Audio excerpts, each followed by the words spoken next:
안녕하세요. 안녕하세요. 선을 넘는 목사 김재현 목사입니다. 정혜주 목사입니다. 저번에 우리가 바벨탑 사건에 대해서 이야기를 하고 네. 이제 드디어 이스라엘의 처음 이야기죠. 바로 아브라함의 이야기입니다. 예.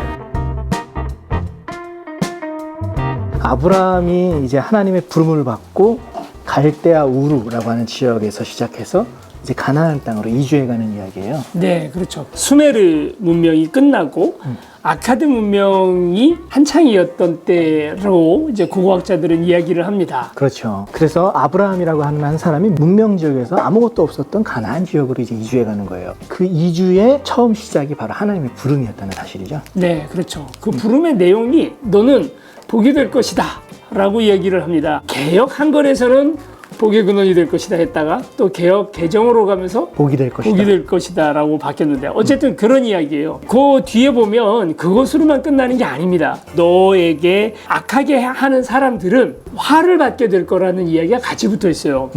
너에게 잘 대하는 사람은 나도 그 사람들한테 잘 대할 것이고 너에게 막대하는 사람은 나도 그들을 막대할 것이다 라고 하는 하나님의 약속인 거예요. 이건 이제 나중에 아브라함 이야기가 점점 진행이 되고 이삭, 야곱으로 이어지는 그 역사 속에서 극명하게 드러나요. 이들 때문에 복을 받기도 하고 또 이들 때문에 화를 받기도 하는 이야기들, 그리고 오늘 이제 뒷부분에 얘기할 얘기들도 사실 그와 관련이 있는 이야기가 있죠. 우리가 저번에 나눴던 건 바벨탑 사건이었어요. 그 바벨탑 사건 이후에 하나님께서 아브라함을 부르셔가지고 이제 하나님의 나라를 세우기를 원하셨던 거예요. 어떻게 보면 사람들은 누구나 다 주목하는 메인 이슈에서 하나님의 역사가 일어날 거다라고 기대를 했을 텐데, 그렇죠. 어떤 굉장한 영웅이라던가 장군이라던가 어떤 대단한 왕이라던가 이런 걸 통해서 한 나라를 세우면 그 출발부터 좀 가오가 잡히잖아요. 이 아브라함의 이야기는 사실은 우리나라의 건국설화 같은 거랑 그렇잖아요. 단군설화 같은 거죠. 그런 건국설화처럼 하나의 이스라엘의 건국설화거든요. 이건 건국 신화가 아니라 이슬람, 기독교, 전 세계 3분의 1이 믿는 종교의 그 신앙의 시작을 아브라함으로 다 보잖아요. 이슬람도 그렇죠. 아브라함을 그렇죠. 시조라고 생각을 합니다. 전 세계 3분의 1의 세계관, 그들의 사고 가치관이 여기서부터 시작하는 그런 사람이 아브라함이에요.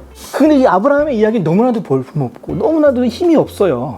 그리고 하나님 앞에서 인간이 어떻게 성숙해가는지에 대한 과정을 그려온 이야기가 아브라함의 이야기잖아요. 근데 현재 이슬람을 봐요. 이 사람들은 우리가 대빵이야. 기독교 국가라고 얘기하는 미국을 봐요. 우리가 전 세계 경찰이고 다 끝이야. 지금 이스라엘 모습을 봐요. 이 사람이 아브라함의 뿌리를 주고 있는 사람인지 좀 굉장히 고민이 되는 그런 모습을 보여주고 있거든요. 이게 되게 중요한 얘기인데요. 아브라함에 대해서 12장 1절에서부터 나오는 그 하나님의 축복, 너가 복이 될 것이다, 아니면 저주를 받게 될 것이다 하는 요 문장이 이들과 그리고 그렇지 않은 사람들과의 관계 속에서 다른 사람들과의 관계가 어떻습니까? 좋을 때 이들이 복의 근원이 되기도 하고요, 실제로. 그렇죠. 또 아니면 이들이 재앙의 근원이 되기도 한다는 거예요. 기독교가 재앙이었을 때가 있었어요. 뒤에 이제 바로 이 얘기가 나오게 되는 이집트에 내려간 아브라함이 그들과의 관계 속에서 아브라함의 신앙이 무너지니까 그들과의 관계가 무너지게 되고, 무너지게 되니까 바로 그 주변 사람들이 다 재앙을 당하게 되는 거예요. 기독교가 많은 혜택을 주변 사람들과 전 세계 역사에다가 준 역사도 있잖아요. 아닌 역사도 있는 겁니다. 전 창세기를 그런 관점으로 한번 보시기를 한번 권해보는 거예요. 오늘 딱 12장 1절을 중심으로 해서 창세기를 보게 되면 가나안 그곳에 이민을 가고 그 가나안에 있는 다른 부족들과의 관계, 이런 것들을 한번 주목해서 보셔도 재미있을 것 같습니다. 아브라함을 이제 하나님이 부르셔요. 그리고 그 아브라함에게 주신 약속은 뭐냐면 너로 이제 큰 민족이 되게 할 거야. 네. 그리고 이제 복의 근원이 되게 할 거야. 복이 되게 할 거야. 항상 모든 하나님의 말씀은 약속만 주시는 게 아닙니다. 어떻게 할 때 어떻게 한다라고 하는 요 인과관계가 있죠. 그렇죠. 그래서 이제 아브라함에게 주셨던 인과관계는 뭐냐면 떠나라예요. 떠나라. 그렇죠. 첫 마디는 떠나라입니다. 어딜 떠나려면 네가 태어난 곳, 너의 친척들이 있었던 곳, 너의 조상들이 있었던 곳, 그곳을 떠나서 네가 기반 잡고 있는 기득권의 세계를 떠나서 새로운 곳으로 가라, 이렇게 얘기를 하시는 거예요. 사실 성경에서 참 많이도 하는 이야기가 하나님이 하시는 명령은 떠나라 하잖아요. 그렇죠. 떠나라는 거죠. 네. 네. 일단 내가 있던 이 구태의연함을 떠나서 가라는 얘기를 많이 하십니다. 히브리서에도 영문 밖으로 가자, 그러면 이제 우리 직장 다 때려치고 나가야 되나? 아이, 그럴까? 기득권의 자리, 내가 편할 수 있는 곳, 내가 여기 있으면 노후가 다 보장되고 그런 것을 의지하고 있는 마음들이 있을 때는 참신앙이 나오기는 어렵죠. 저는 이게 신뢰의 대상을 바꾸라 라고 얘기하는 것과 비슷한 얘기 같아요. 너가 친척 아비집을 떠나라고 했을 때는 그 친척의 아비집은 자기가 의지할 수 있는 모든 사람들이 함께 있는 곳이에요. 그때 그렇죠. 당시에 뭐 법이라던가 이런 게 체계화되지 않았기 때문에 사람을 법이 보호해주지 못했어요. 친척들과 자기 혈연 중심의 그 마을 공동체가 자기와 자기 가족을 보호해줬던 거죠.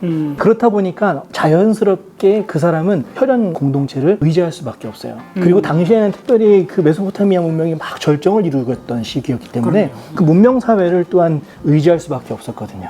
근데 하나님은 하나님의 나라를 세우기를 원하시는데 그 나라를 세울 때 아브라함을 부르셔서 신뢰의 대상을 바꾸신 것이다. 이제 나를 신뢰해라. 그 문명과 그 가족이 아니라 혈연이 아니라 나를 신뢰하는 자리로 와라 라고 아브라함에게 명령하신 것이 아닌가라는 생각이 듭니다.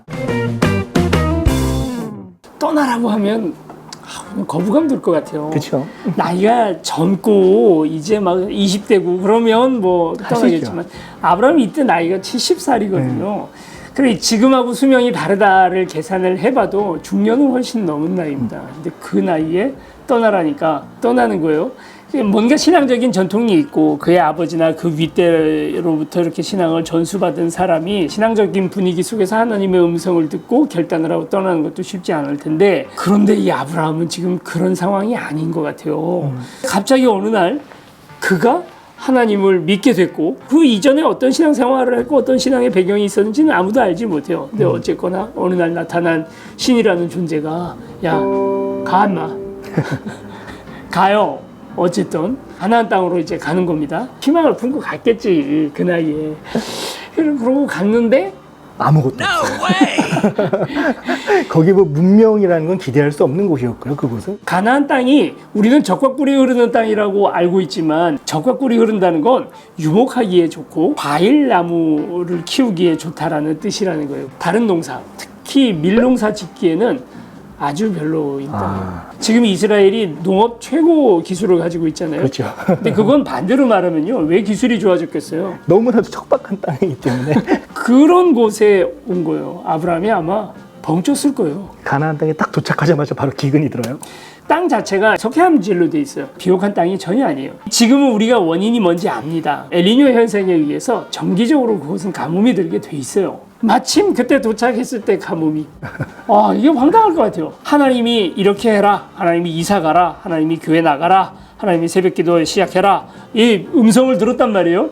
그 음성을 듣고 행하는 모든 것들은 잘 될 거니까 하나님이 시켰겠지라고 우리는 생각한단 말이에요. 그런데요, 만사형통 뭐가 일이 딱딱딱딱 맞는 것들이 나중에 이게 하나님 뜻이 아닌 경우들이 굉장히 많아요. 요나가 하나님 음성의 반대로 니느웨로 가려고 요바로 내려왔는데 마침 거기에 다시스로 가는 배가 거기에 딱 정박해 있는 거예요. 모든 게 딱딱딱 맞잖아요. 하나님의 뜻에 반대로 가는데도 모든 것들이 만사형통할 수도 있는 거예요. 도리어 만사형통되고 뭐가 다 잘 될 때 한번 의심해. 난 지금 진짜로 하나님 뜻대로 가고 있나? 를 한번 생각해 봐야 돼요.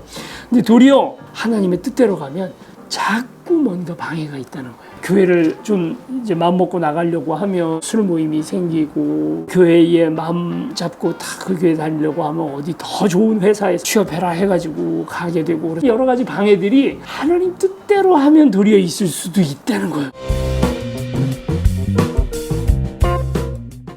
오늘 말씀에서도 보면은 아브라함이 하나님의 뜻에 따라서 가나안 땅에 갔는데 거기에 가뭄이 들어버리죠. 슬슬 믿음이 시험받기 시작하는 거예요. 그렇죠. 그래서 남방으로 이동을 해요. 이집트 쪽으로 갑니다. 그러다가 이제 아예 그냥 에라이 이집트로 내려가는 거예요. 근데 거기에서 이제 결정적인 사건이 하나 일어나죠. 바로 아까 전에 얘기했듯이 복의 근원이 될 수도 있지만 저주의 근원이 될 수도 있는 사건이에요. 아브라함 나이가 70, 사라 나이가 60. 이 말 되게 조심해야 돼요. 이집트의 왕이 보면서 저 여자 내가 가질래? 라는 생각이 들 만큼 매력적이었을까? 근데 아브라함도 그렇게 생각했다는 거예요. 내가 보기에 당신은 아름다운 여인이라 60세 할머니. 60세 할머니한테 나에게서 당신을 빼앗을까 겁이 난다. 이렇게 햇볕을 바로 받는 베두인들이잖아요. 피부 노화에 아주 직방입니다. 제가 정도 가면 거기 가면 20대로 볼 거예요. 아, 예, 알겠습니다. 60대 할머니가 베두인이잖아요. 젊은 여성들보다 매력적이었을까? 미의 기준이 다르다. 옛날 이제 고대의 미의 기준은 무엇이었냐면 지금도 중국의 고대의 양귀비를 보고 만든 그런 양귀비 상들이 있어요. 초비만이에요. 비너스상도 굉장히 이게 좀 풍만했죠. 아세라 여신상. 그때 당시에 미의 기준은 다산이었기 때문에. 근데 문제는 뭐냐면 여기에도 부합되지 않아요. 60대 여성이고. 그래서 결국에는 실제로 이집트의 바로왕이 아브라함의 아내를 취하죠. 아브라함이 사라한테 했던 이야기가 굉장히 중요해요. 내가 당신으로 말미암아 구원을 받겠다라고 말해요. 당신은 나의 여동생이라고 말해라. 그러면 내가 당신으로 말미암아 구원을 받을 것이다. 이렇게 얘기를 하거든요. 여러분 한번 생각해 보세요. 믿음의 조상이라고 한다면 뭐라고 말해야 돼요? 내가 여호와로 말미암아 구원을 받을 것이다 라고 말해야 되는 거잖아요. 그런데 이 사람 지금 뭐라고 말하냐면 내가 당신으로 말미암아 구원을 받겠다는 거예요. 내 아내라고 말하지 말고 누이라고 얘기해줘. 거짓도 들어가 있고요. 하나님을 의지하고 하나님께서 우리를 구원해 주시고 우리의 구원자가 되실 거다라는 믿음이 아니라 사람이 우리의 구원자가 될 거다라고 생각을 하는 거예요. 그러니까 이것은 아브라함의 믿음 작았을 때에 나중엔 이삭을 바칠 만큼 그렇게 엄청난 믿음이 되지만 아직은 믿음이 이거밖에 안 되는 거예요. 우리도 사실 믿음이라는 게 왔다 갔다 하잖아요. 그렇죠. 근데 하나님께서 이 일로 인하여 바로의 집에 재앙을 내리세요. 12장 17절에 보면 이 일로 인해서 그 바로의 집 안에 무서운 재앙을 내리셨다. 무슨 이유로 이런 재앙들이 벌어졌을까를 찾던 중에 아브라함이 원인이라는 사실을 알게 된 거죠. 아브라함을 불러다가 얘기를 하는 겁니다. 내가 왕이었다면 이 자식이 사기를 쳐? 죽었죠? 아브라함이 처음에 두려워했던 건 이집트의 왕이 굉장히 무서운 사람일 거라고 생각을 했잖아요. 그래서 이제 이런 모든 해프닝이 벌어진 건데 아니었습니다. 왜 나를 그렇게 속였냐? 미안해. 미안해.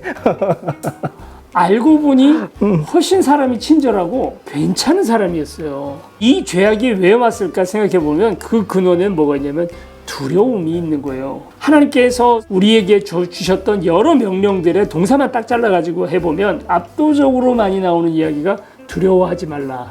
하나님 계속 하시는 얘기가 두려워하지 마라, 두려워하지 마라, 두려워하지 말아요. 왜냐하면 두려움이 죄악의 근원이 되기도 하거든요. 사람의 시각을 좁게 만들죠. 생각의 폭도 좁게 만들어요. 좋은 이웃이 될 수 있었던 이집트의 파라오 왕을 나쁜 사람을 만들어버린 거죠. 그렇죠. 남의 아내를 빼앗은 사람을 만들어버리고 재앙 덩어리가 되게 만들어버렸으니까 하나님만 두려운 존재라고 생각을 하지 않고 다른 것들을 자꾸 두려워할 때 베드로가 바다에 빠지는 것처럼 아브라함은 바다에 빠져버리게 되는 거고 주변의 많은 사람들에게 우리가 재앙 덩어리가 될 수 있어요. 맨 처음에 아브라함을 불렀을 때 하나님이 얘기하셨던 것처럼 너는 복의 근원이 될 것이야. 너를 저주하는 자를 나도 저주할 거고 너를 복되게 하는 자를 나도 복되게 할 거야 라고 말했던 그 약속이 처음부터 이루어지기 시작하는 거예요. 아브라함이 신앙인으로서 제대로 서지 못했을 때 정말 하나님을 신뢰하는 자로 하나님이 부르셨는데 그 하나님을 신뢰하지 못했을 때 그 사람의 죄가 주변에까지 영향을 미쳐요. 주변 사람들과의 관계를 보면 내가 지금 신앙생활을 잘하고 있는지 어떤지에 대한 바로미터도 될 거라고 저는 생각을 합니다. 내가 주변 사람들과 바른 관계가 있어서 그들에게 정말 복의 근원이 되고 그들에게 복을 쏟아주고 있는가를 잘 한번 보세요. 내가 하나님과의 관계가 바로 서면 이웃과의 관계도 같이 만들어지는. 저는 이 부분에서 교회에서 사람들을 제자 훈련한다, 뭐 사람들을 세운다라고 얘기하면은 교회 바보를 만들어요. 교회에서 엄청나게 헌신된 사람을 만들면 진짜 신앙인을 잘 만들었다라고 얘기하거든요. 근데 하나님이 처음으로 그 나라를 세우시기를 원하시면서 한 사람을 불러서 이 사람을 그리스도인 하나님의 사람 만들어가는 과정은 세상 속에서 이루어졌어요. 이 사람을 교회에다 데려다 놓고 주일학과 하고 교회 청소를 하고 전도 나가야 되고 수요 예배 가야 되고 매일 새벽기도 나오면서 아브라함이 만들어진 게 아니에요. 세상 한복판에서 사람들과 교제하고 만나고 우여곡절을 겪으면서 정말 하나님의 사람으로 세워지기 시작했다. 도리어 이집트 왕이 아브라함한테 많은 재물을 줍니다. 아브라함이 이때부터 거부가 되는 하나의 시작이 되지 않았을까? 돈 벌려면 이렇게 해야 되는구나. 거부가 된 아브라함이 가나안 땅으로 다시 돌아오는 거죠. 그리고 첫 번째 가는 곳이 바로 베델이었어요. 베델이라는 말이 하나님이란 뜻이고요. 벳이라는 말은 집이죠. 집이란 하나님의 집이란 뜻이에요. 이집트가 원래 원어는 아이고 푸타스라는 말의 줄임말이거든요. 푸타의 집이라는 뜻이에요. 그러니까 푸타신의 집, 이방신들의 집에서부터 베델, 하나님의 집으로 다시 올라가는 이야기가 되는 거죠. 이제 그곳에서 아브라함은 정말 신앙이 성숙한 사람으로 계속 발전해 가죠. 조금씩 성장해 갑니다. 또 실패해요. 그렇죠. 신앙의 곡성이 무조건 이게 쫙 올라가는 건 아니에요. 계속 올라갔다 내려갔다 올라갔다 내려갔다 결과적으로 봤을 때 천천히 계속 올라가고 있는 걸 보게 돼요. 방향이죠. 그렇죠. 그렇게 아브라함이 성장해 가면서 정말 믿음의 조상, 복의 근원이 되어가는 과정을 아브라함을 통해서 또 보게 될 겁니다. 이집트로부터 많은 재산을 이제 받아가지고 올라오는데 그게 문제가 됩니다. 그렇죠. 다음 시간에는 그 얘기를 한번 같이 해보도록 하시죠. 네, 오늘은 여기까지 하겠습니다. 안녕.